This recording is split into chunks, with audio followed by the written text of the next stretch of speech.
The stars are out on Carolina People. You'll meet one of them coming up next.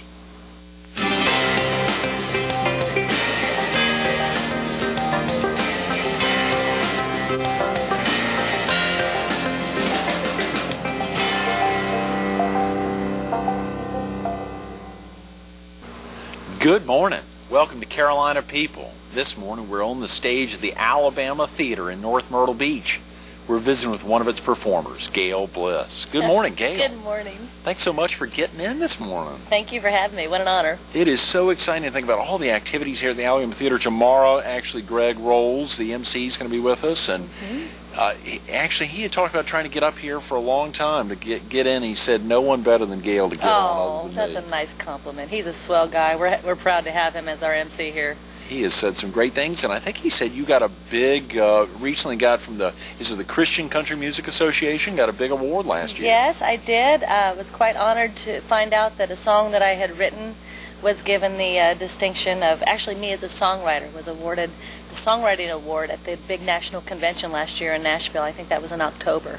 Great. It's a song that is the title cut of my most recent album. It's called Where Love Lives, and I get to perform it every night here at the theater. Where Love Lives. You both perform it here as well as it's being played, I guess, on radio stations across the country. Yes. Golly.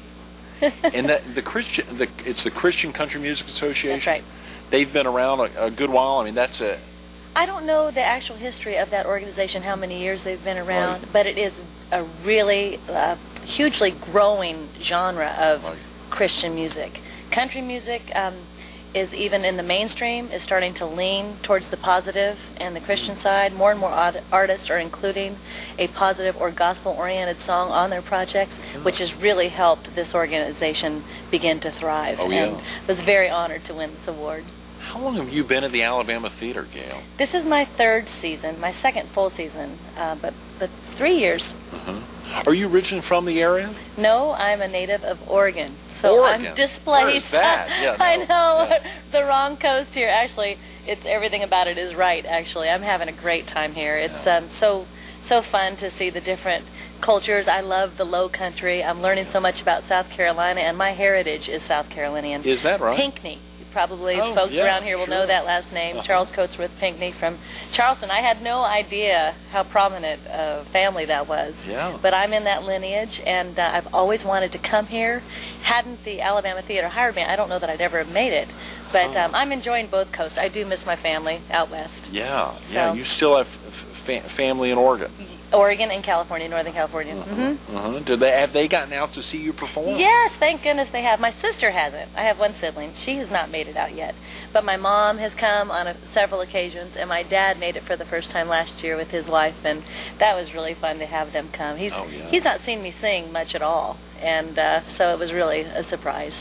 What's that like for the first time, getting them out into the audience? Now, of course, they've been following you as you've been performing for years. Yeah, well, they had, they knew I was just a crazy kid in the household that would sing all this silly stuff. I never had a notion that I was any good as a singer. Really? And I didn't start performing until very late in life, 26 years old. Did I even have the first inkling that maybe I had enough talent to give it a shot?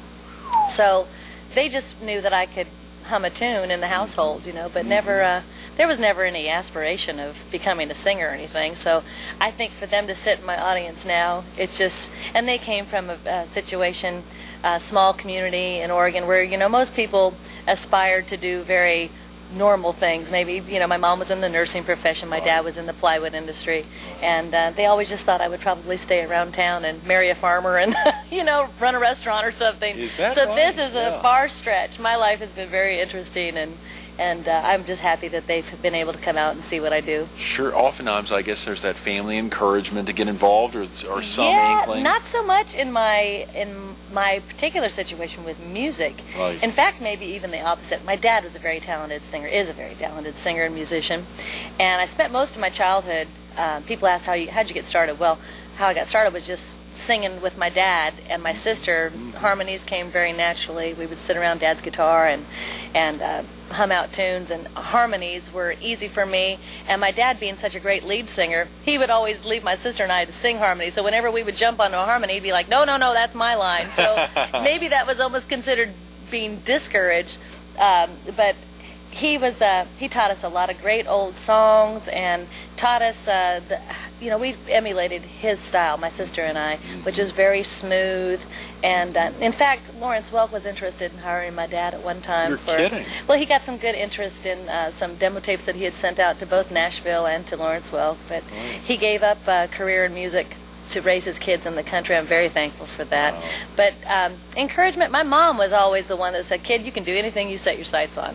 Whatever it is you want to do. I don't care." Well, this is the funniest thing she said recently.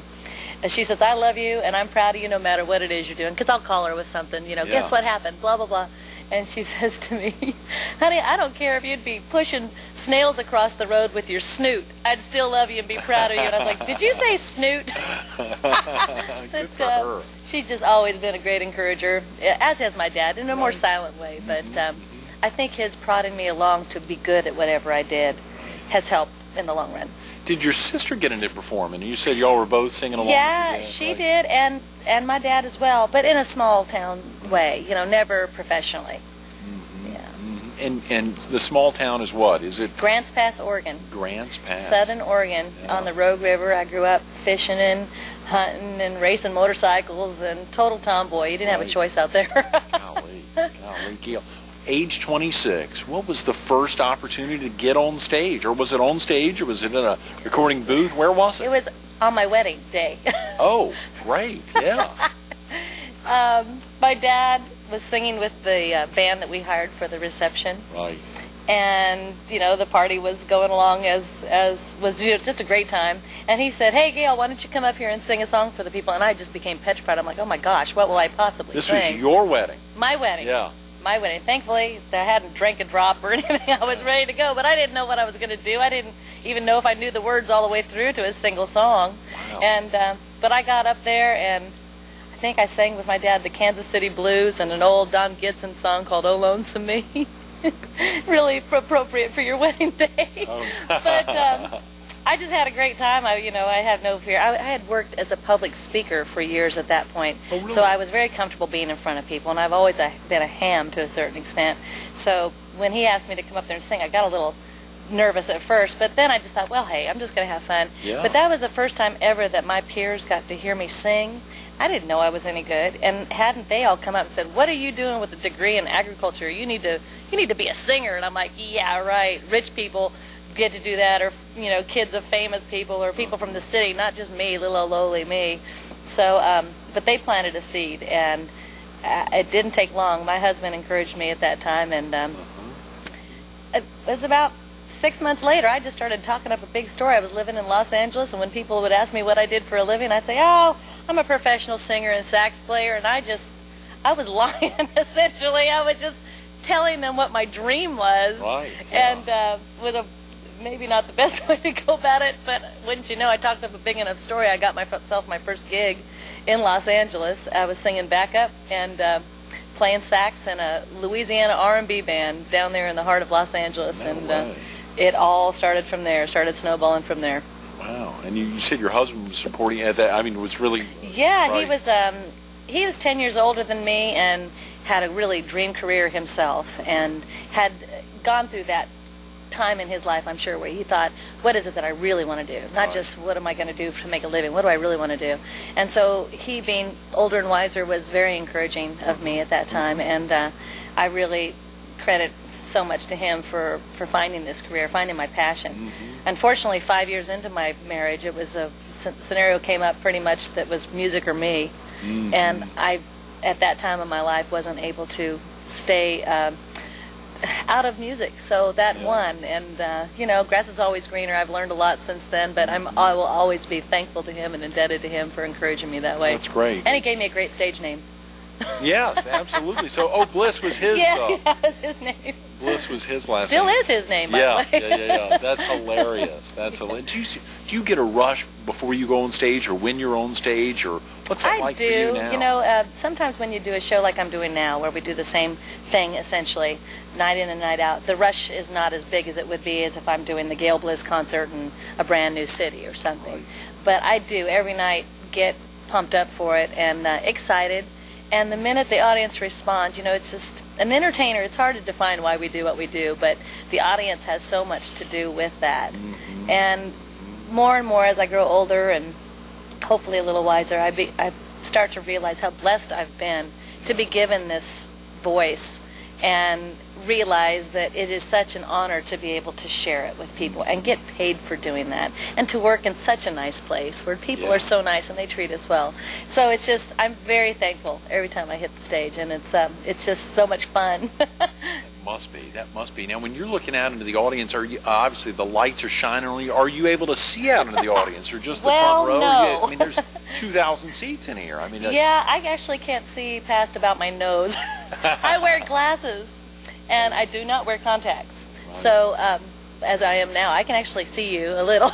Barely, yeah. But when the lights hit me and all, I really can't see much, and because I don't wear my glasses on stage.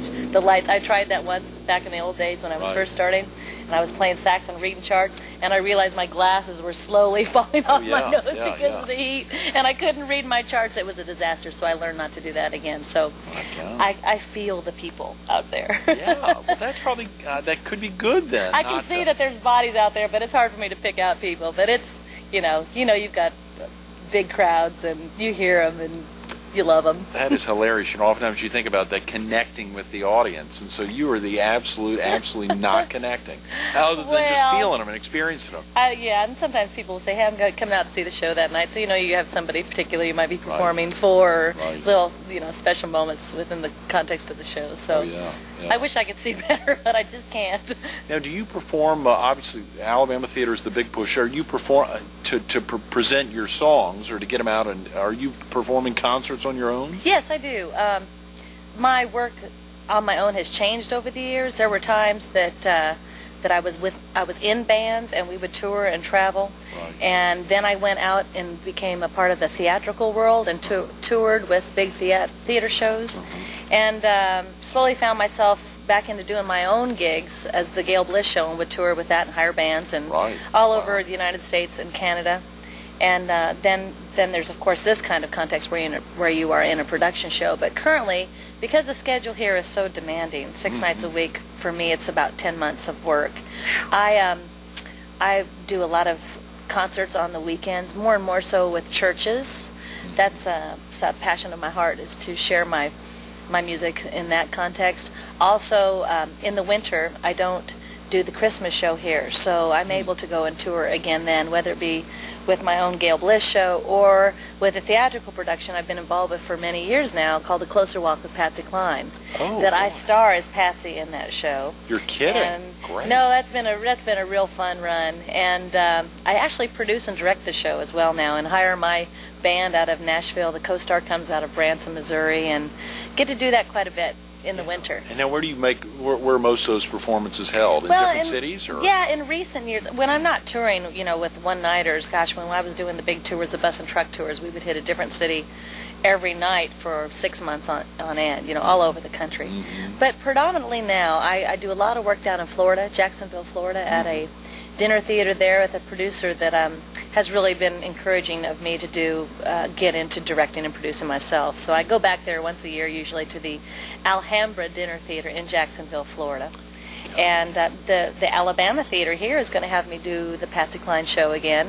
We've done it on this stage once. I'm going to come back and do it again this next January. We've got a tentative date set for January 14th and 15th. And that's about it right now. That keeps me busy enough. And then with the church engagements and the various going back and forth to Nashville as a songwriter and trying to stay plugged in there, my winter's full. It sure sounds it. A Closer Walk with Patsy Cline. Yeah. And you both direct and perform. Yes, I do.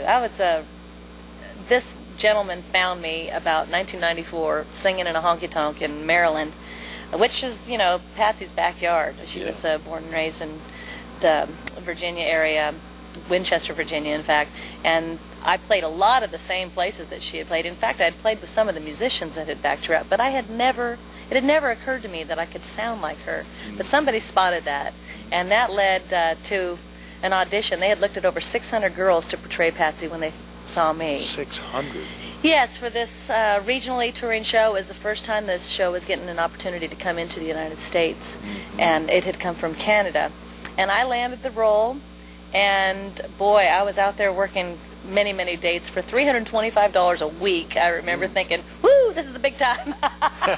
But I have had a great time with it. I've become very well acquainted with Patsy's family. Oh, yeah. And in fact, I just got an invitation from Patsy's daughter a couple days ago, inviting me to Charlie, Patsy's husband's 70th birthday party in Nashville. Right. And that's later this month, and I think I'm going to get to go. So That'd be huge. Yeah, that it'll would be fun. Huge. That's exciting. Fun. What about memorable performances on stage? Can you remember some in particular, whether it's in a honky tonk in Maryland 10 years ago? I've got to say there's been two things that have really stood out for me. One is to be able to perform at the Grand Ole Opry. Oh, yeah. Done that. I was televised. I got to do the Opry backstage program as well with Whispering Bill Anderson, Really? one of my heroes from that era. And to perform on TV to that many people, that was really exciting. Also, while I was in Nashville, I got to perform on the stage of the Ryman Auditorium, which is the historic Grand Ole Opry. Was held there. I got to do a theatrical show there for a whole summer. Not the Patsy show, it was another show. And you'd come out on that stage and realize how many greats of country music had stood right there. And you see, it used to be an old church, the Ryman Auditorium.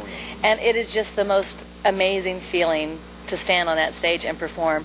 And even better was, I'm a saxophone player. And I used to come to work a little early before the makeup and the hair and all that, and get out on that stage and sit out there by myself and play the sax. And just listen to the acoustics. It's a wonderfully acoustically built building. And it became a little deal where the other cast members, as they realized I was out there almost every night playing, the next night I'd know I'd be sitting there playing the sax and the bass guy would chime in, or then the piano guy. And before we knew it, we had a little jazz jam session going on before we would do our show that night.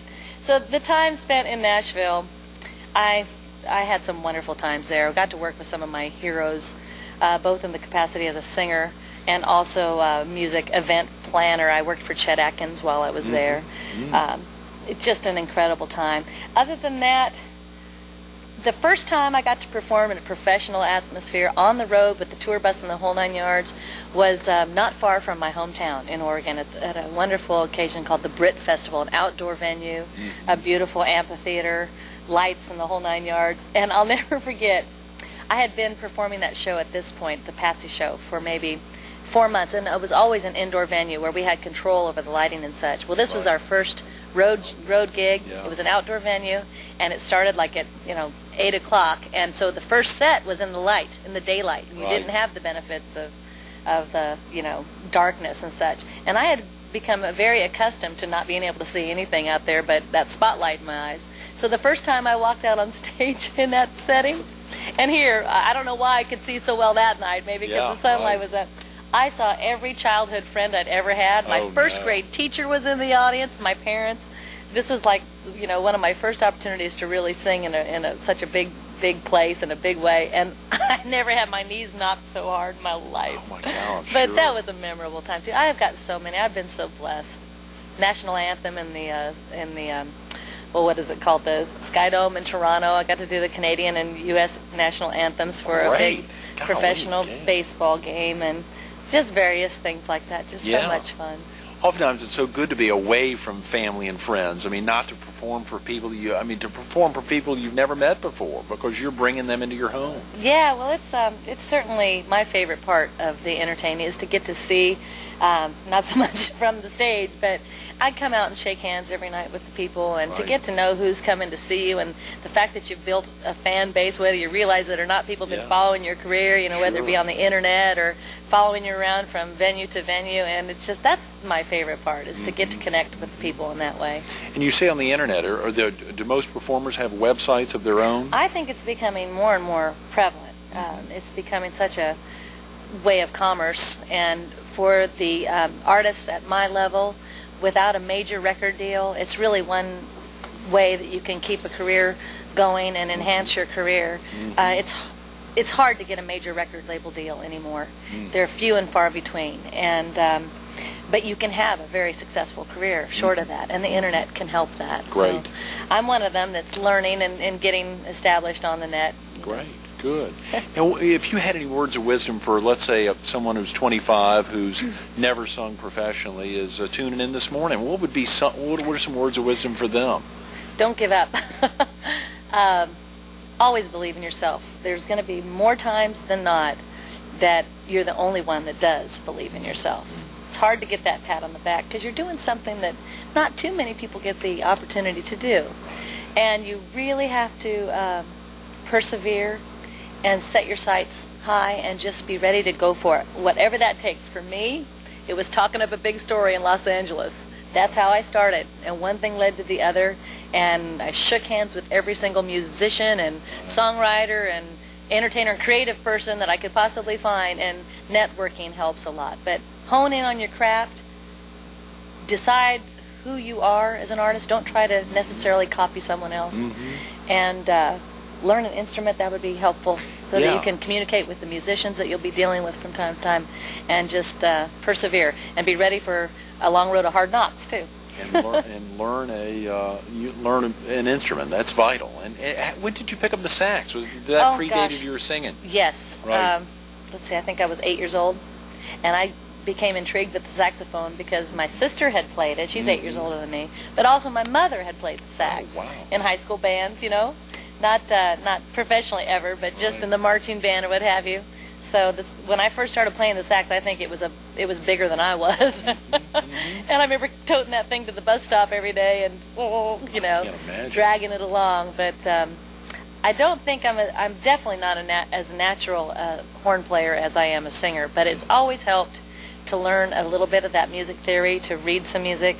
But if I were to do it all over again, in addition to the saxophone, it would be very helpful to learn a chordal instrument, a guitar, a piano, something like that. Gail, are you a performer in other areas of life, or is it all on stage? I mean, do you get out? Go ahead and tell me more about this question. No, I mean, is that something that are you able to have an on stage and an off stage persona? I mean, or do you remain a performer all the time? No, off stage I'm really shy. Huh. I am so shy. Oh, come on. Painfully shy. Oh, come on. I'm not crazy. kidding you. And as I get older, I am. And I don't know what that is. Like, is my modesty increased or something? But on stage, I feel like I can be just me, and people seem to really enjoy that. Yeah. Off stage, I'm just kind of quiet, you know. I just, I like gardening. I like getting out in the outdoors. I like outdoor sports. I like to ride my motorcycle. Yeah. And I've lived so many different places. I can't say that I'm real connected with a good network of friends, so that almost makes it a little intimidating to me to get out there when I don't know people. So it's kind of crazy. It is really kind of crazy. I have a different. I'm always me. I mean, Gail is always Gail. Sure. But I think that the stage really does bring between that and my Christianity. I think that completes me. Right. How long did it take for you to know that you knew what you were doing? I mean, how long did it take? Do I know what I'm doing now? That's a big question. That's right. We got 3 minutes, so that'll. Oh man. Well, the first time I ever hit a real stage, not just that wedding day, Right. I could feel it in my feet up. I mean, I just was vibrating with, oh my gosh, this is it. Yeah. That was probably the first time on that stage in Los Angeles, the King Club, 6th and La Brea. I remember those lights coming on, going check, check, check in the microphone, my glasses sliding down off the end of my nose, warming up my saxophone, going, wow, look at these musicians I'm playing with. Yeah. Thinking I was in Los Angeles and doing something so fun. I just couldn't believe it, you know. And I think the bug hit me right then and there. Now, it's taken me until probably 3 years ago to hone in onto who I was as an entertainer. I had gotten so much success and accolades and attention as somebody that could sound like Patsy Cline. It started to become unclear to everyone as to who Gail Bliss was, or who she sounded like, or what my music was. And not until I really started to become more of a songwriter did I start to be able to answer that question when the Nashville executive would say to me, who's Gail Bliss? You know, what is it you want to do? Because my answer before used to be, I can sing anything you want me to sing.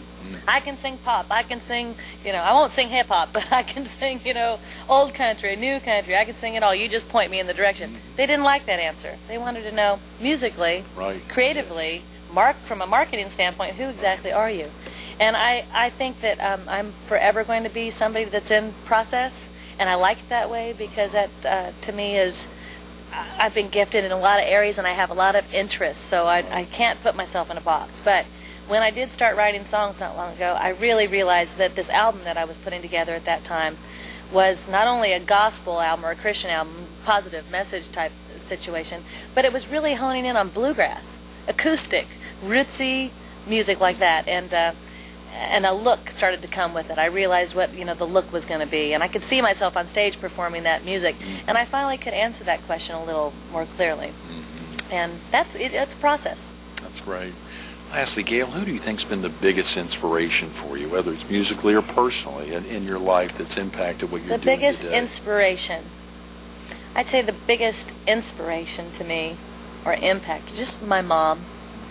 Mom always saying, kid, you can do whatever you set your sights on. If there's a will, there's a way. I don't think there's anything you can't do. And she's always, with me in my soul. So was my dad, too, my family.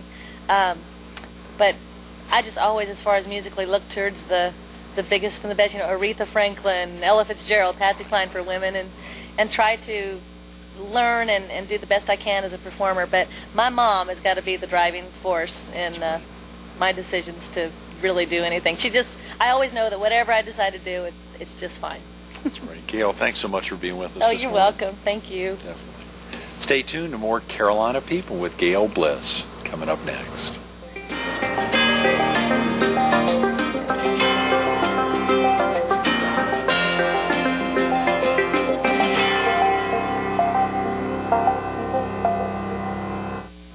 Most performers, you hear about them starting so early in their life, getting on stage when they were 6 or 4 or 8. This woman started at age 26 at her wedding. She's been performing ever since, inspired by her mother. A saxophonist herself, you can catch Gail here at the Alabama Theater 6 nights a week, either playing the sax or performing on stage in whatever form. She's doing just that. Or you can catch her online at gailbliss.com.